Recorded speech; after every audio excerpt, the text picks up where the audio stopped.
Bienvenue à tous. Si vous aimez les mystères qui défient la raison et les récits où le destin bascule en un instant, vous êtes au bon endroit. Aujourd'hui, nous allons plonger dans l'univers d'un maître absolu du suspense, Pierre Bellemare. Mais attention, je ne vais pas simplement vous lire ses textes. Je vais me réapproprier ces histoires extraordinaires, ces dossiers extraordinaires, pour vous les raconter à ma manière, avec ma propre vision et mon propre souffle. Attachez vos ceintures, car la frontière entre le réel et l'incroyable est parfois bien plus fine qu'on ne le croit. Voici une histoire que vous n'êtes pas prêt d'oublier.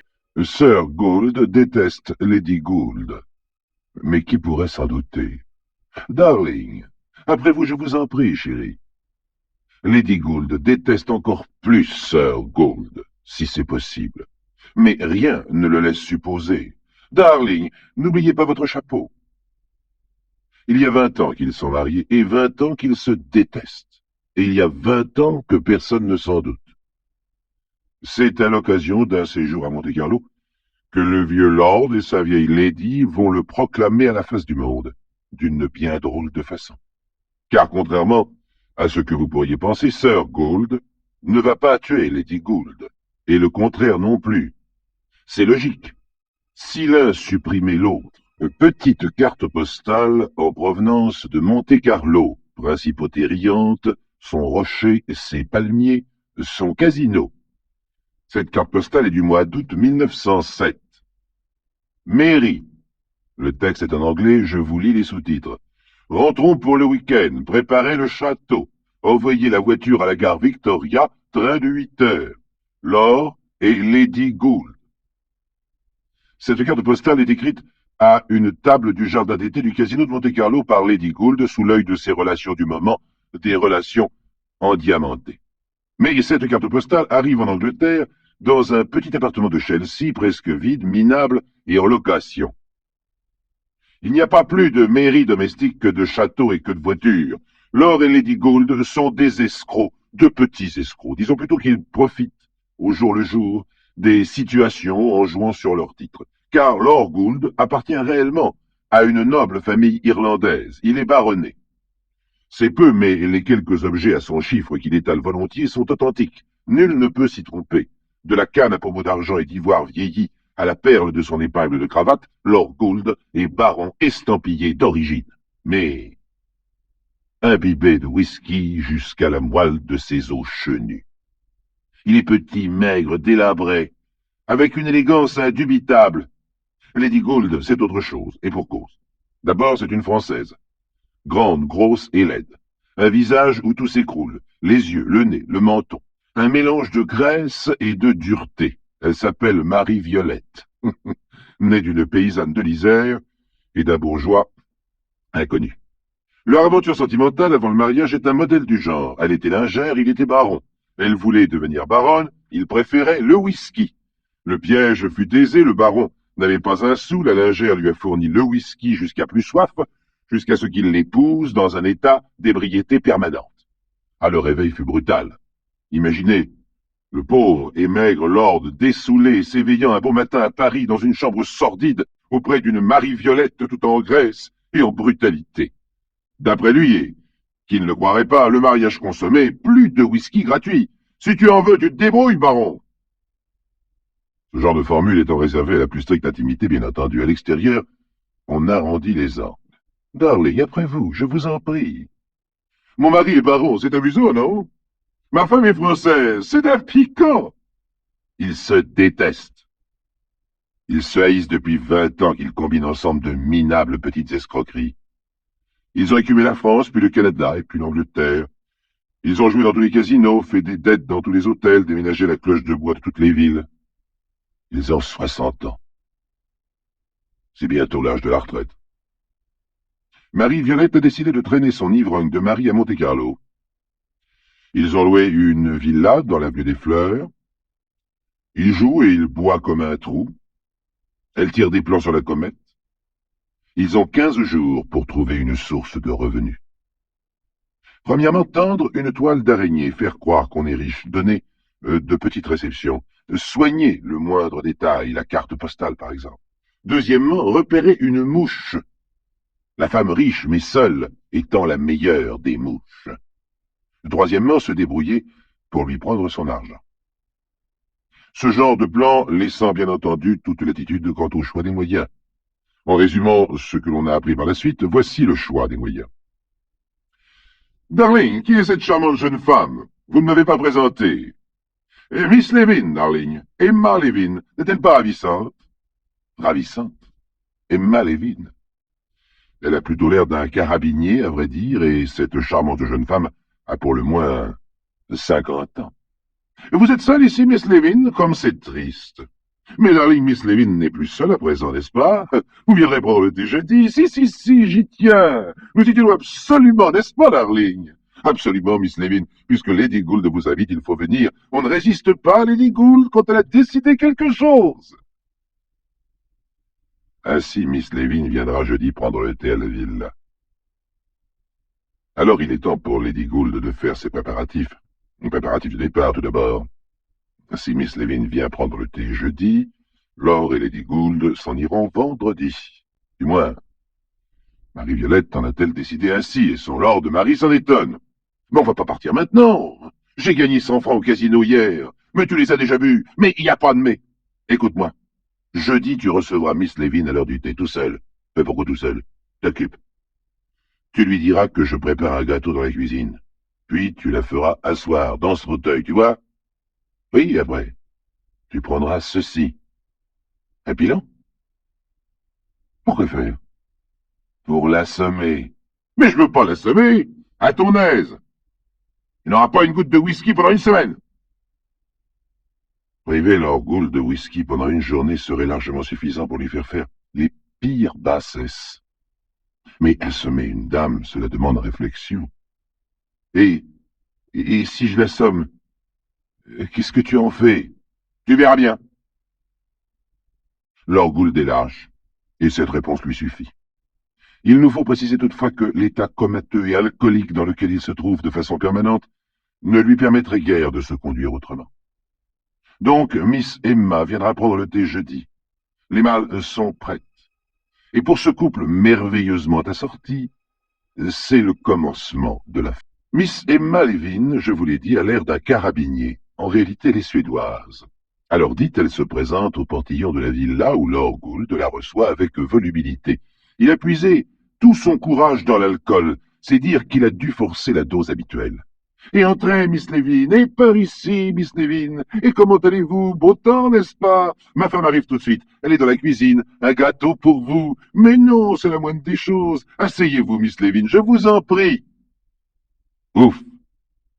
Elle est assise, elle est grande, et sa tête dépasse le dossier du fauteuil. Elle demande pourquoi, par cette chaleur, on a tiré tous les rideaux et fermé tous les volets. Mais c'est justement pour avoir frais, Miss Levin, a répondu Lord Gould en frappant un grand coup sur la tête de Miss Levin. Mais qu'est-ce que tu as fait? Ben, je l'ai assommé, c'est toi qui voulais. Mais elle respire encore. Tu l'as? Ah, non. Tu l'as, je te dis. Non. Prends un couteau et tu l'as, sinon... Allez, tiens, bois quelque chose. Lord Gould, baronnet d'Irlande, a bu et il a pris le couteau dans ses mains d'ivrogne. Et il a coupé le cou de Miss Levin. En 2 fois parce qu'il tremblait. Je te déteste, Violette. Je te déteste. C'était un peu comme si c'était elle qu'il tuait. Alors seulement Lady Gould s'est penchée sur sa victime, sur son sac, sur ses poches. Rien. Pas un sou. Des bijoux faux. Elle a pris les clés de l'appartement de Miss Levin. Elle a couru dans les rues ensoleillées en rasant les murs. Elle a fouillé tous les tiroirs, tous les coffres, toutes les malles. Rien. Elle est revenue en courant toujours. L'imbécile. C'était elle qui voulait nous avoir. Elle n'a rien, rien du tout. Tu comprends? Tu l'as tué pour rien, pauvre idiot, ivrogne. Affalé sur un canapé, Lord Gould s'est pris d'un rire hystérique, un rire énorme, étouffant, inhumain, et il a regardé sa femme sans bouger. Elle a traîné une malle énorme dans le salon, elle est allée chercher des chiffons, des serpillières, des seaux, des cuvettes, et tous les couteaux de la cuisine, puis elle s'est mise au travail. Cela a duré 2 heures, morceau par morceau, enfin. Le corps de Miss Levin, empaqueté, ficelé, s'est trouvé rangé dans la malle dans le désordre. Lady Gould a gardé dans une petite valise le plus compromettant, la tête et les bras. Elle a réveillé le baron qui dormait à moitié pétrifié sur son canapé, et ils sont partis jusqu'à la gare. Porteur! De Monte-Carlo à Marseille, ils ont voyagé avec la malle au-dessus de leur tête et la valise à leurs pieds. Lady Gould devisait aimablement avec ses voisins de compartiment, racontant qu'ils venaient, le baron et elle, de passer un séjour charmant en Italie pour brouiller les pistes sans doute.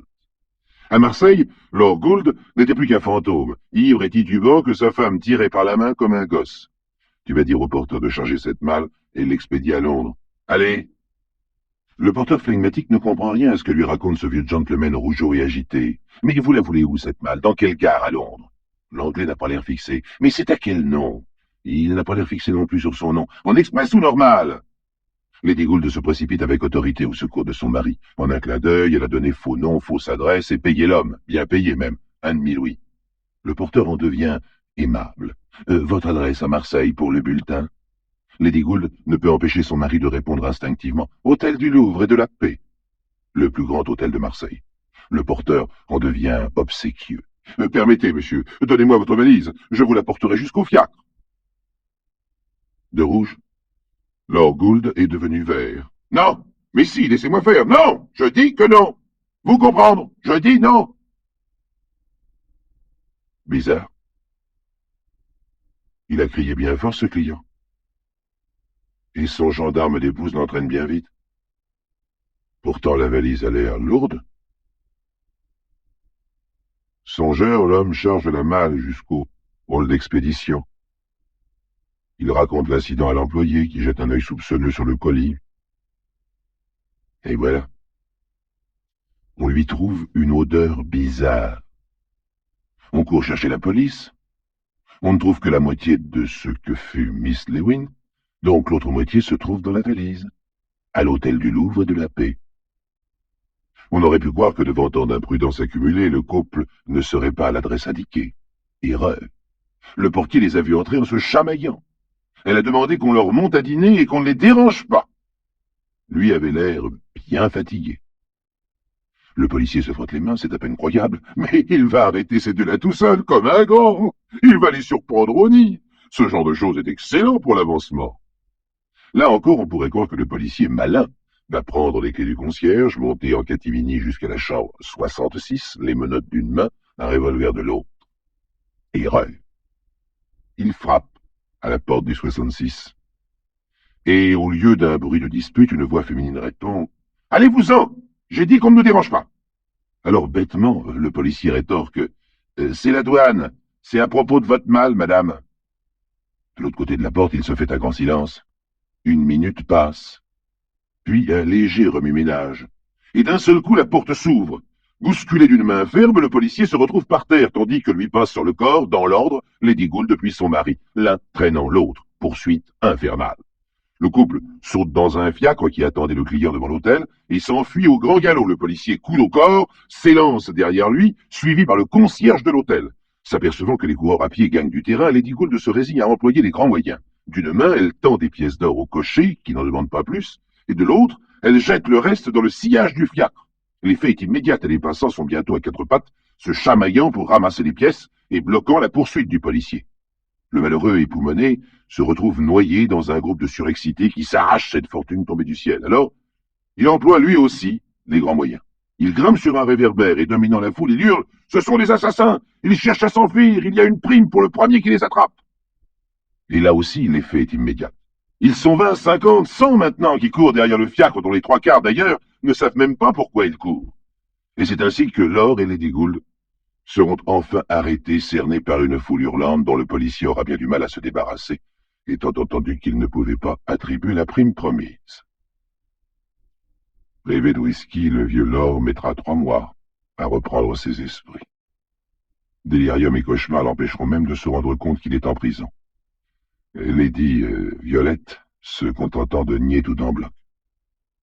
C'est au cours d'une confrontation chez le juge de Marseille qu'ils admettront enfin leur crime et raconteront les détails de l'opération, ainsi que je vous les ai contés plus haut.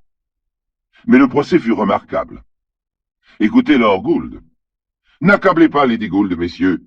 Elle s'est un peu emportée, n'est-ce pas, darling? Nous ne voulions pas tuer. Mon mari a raison, c'est un accident. On lui a fait avouer n'importe quoi, le pauvre cher était souffrant. Il ne se rappelle plus, n'est-ce pas, darling? C'est qu'il y avait du beau monde dans la salle, et que, quoi qu'il arrive, quand il y a du beau monde, il faut tenir son rang. Lady Violette, considérée comme l'instigatrice du crime, a été condamnée à mort, mais graciée. C'est ainsi que se termine ce récit. Pierre Bellemare disait souvent que la réalité dépasse la fiction, et je crois que cette histoire en est la preuve parfaite. J'espère que cette réinterprétation vous a captivé. Et vous, qu'en pensez-vous?